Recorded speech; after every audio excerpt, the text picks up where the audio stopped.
Hello guys, welcome to another video in this course. In the previous video, I explained to you what Express is and what it's used for.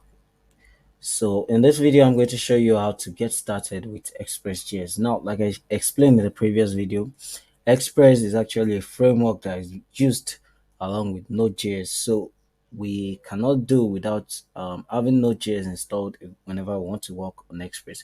So there are actually two things that we need before we can start working with Express. The first thing is Node.js itself. We need to have Node installed on our local machine, and also we need to have an npm, which is an acronym for the Node Package Manager.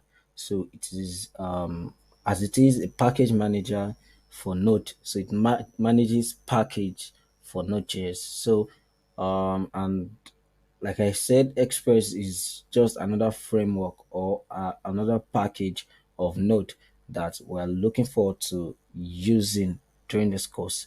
So now to download Node.js, we have to head over to nodejs.org, and here you can download um, any version for your system or for your PC. So right here I'm running on Linux, so you can download either the latest version or the most current version of Node.js. So either way, you can also look at other versions of Node.js, as long as you are nowhere below the version 14. At the time that I'm recording this video, if you are anywhere within the version 14 to version 17 of Node.js, then it's very good. I don't know what version will be available whenever you're watching this video, but just try to keep up to date with whatever version you have. But the bottom line is at least have the version 14. So now you get a you are going to download either an MSI. If you're on Windows, you can download an MSI, a zip, or whichever package you like. Just go ahead and install any of these things. Just download it and install it on your PC. Now, for the npm, it comes along with Node.js. So once you install Node.js on your PC, then automatically you have a Node package manager that comes along with it. So now the version depends on the version of Node.js that you install, but you can always update your npm without updating your Node.js.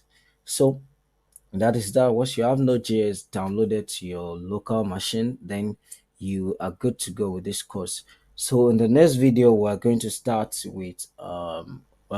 by creating in a project, a Node.js project, and we're going to start installing um with installing dependencies like Express, for example, in the next video. So please remember to leave a like if you enjoyed this video, and also share it to your friends. Remember to also subscribe to this channel if you have not done so, and I'm going to catch you in the next video.